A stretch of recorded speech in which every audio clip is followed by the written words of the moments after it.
They have better seats than I do.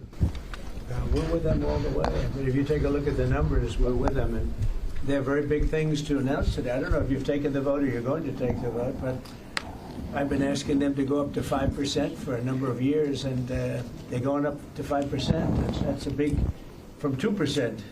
And a lot of people didn't even pay the 2%. So I think that's going to be very big news. NATO is going to become very strong with us. It's a great victory for everybody, I think, and we will be equalized very shortly, and that's the way it has to be. It's going to be a lot of money, too, a lot of defense. Every once in a while, you have to use a certain word. I think you have to join the House. Yes, we're going to join something. I think progress is being made. I think great progress is being made on Gaza.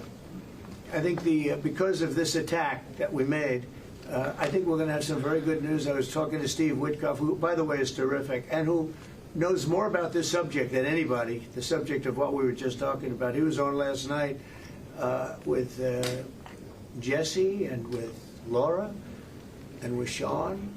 And boy, Susie, he has a great take on it. He just explains it so easily. He's really very knowledgeable. But he did tell me that Gaza is very close.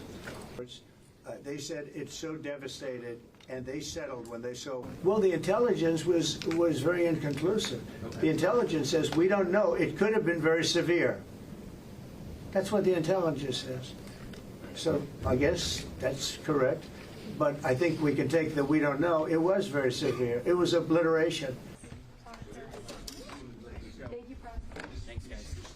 They're not going to be fighting each other. They've had it.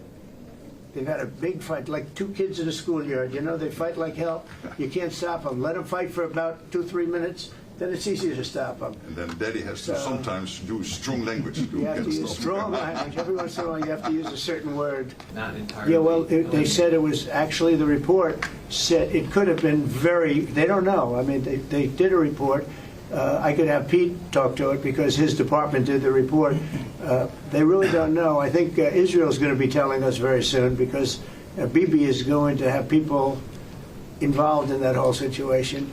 We hear it was obliteration. It was a virtual obliteration.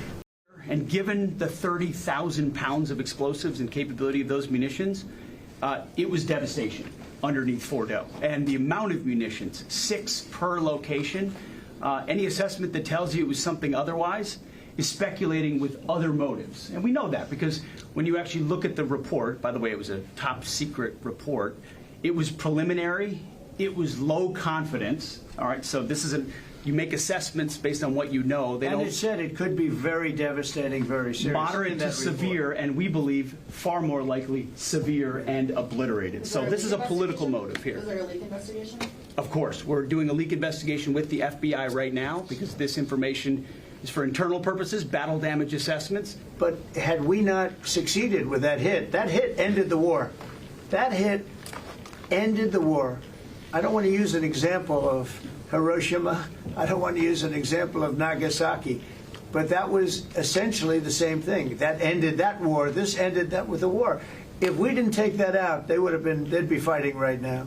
The conversion facility, which you can't do a nuclear weapon without a conversion facility. We can't even find where it is, where it used to be on the map. You can't even find where it used to be because the whole thing is just blackened out. It's gone. It's wiped out. It's wiped out. Then we dropped 12 of the strongest bombs on the planet right down the hole in 2 places. Everything underneath that mountain is in bad shape. And I refer you to the statement of the IAEA, Mr. Grossi. Yes. You know what he said? He said there was Iran, the way it looked the day before the attack, and what their nuclear program looks like now. 2 very different things. They are way behind where they were just 7 days ago. The last thing they want to do is enrich anything right now. They want to recover. And we won't let that happen, number one. Militarily, we won't. I think we'll end up having somewhat of a relationship with Iran. I see it. Look, I've had a relationship over the last 4 days. They agreed to the ceasefire. And it was a very equal agreement. They both said, that's enough. They both said it. I mean, they just went through hell. I think they've had it. The last thing they want to do is enrich. They've been trying to do it. By the way, it's hard to enrich. And, you know, when you look at a site like that, very, very hard to build, very, very hard, very expensive. They spent trillions of dollars trying to do this thing, and they didn't come up with it. And we're actually getting along with them very well right now. The great thing is you took out the nuclear capability of Iran. This was crucial. You did it in a way which is extremely impressive. But the signal sends to the rest of the world that this president, when it comes to it, yes, he is a man of peace, but if necessary, he is willing to use strength, the enormous strength of the American military. So I think that signal to the rest of the world, this is far beyond Iran, is extremely important.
We meet at a dangerous moment for our 1 billion citizens.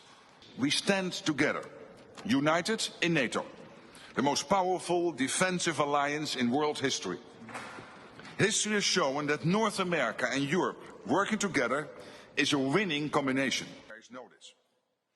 Our enduring commitment to Article 5, that an attack on one. After all, we're about to write history. We're about to make... In this meeting, we will take historic, transformational decisions to make our people safer through a stronger, fairer and more lethal NATO.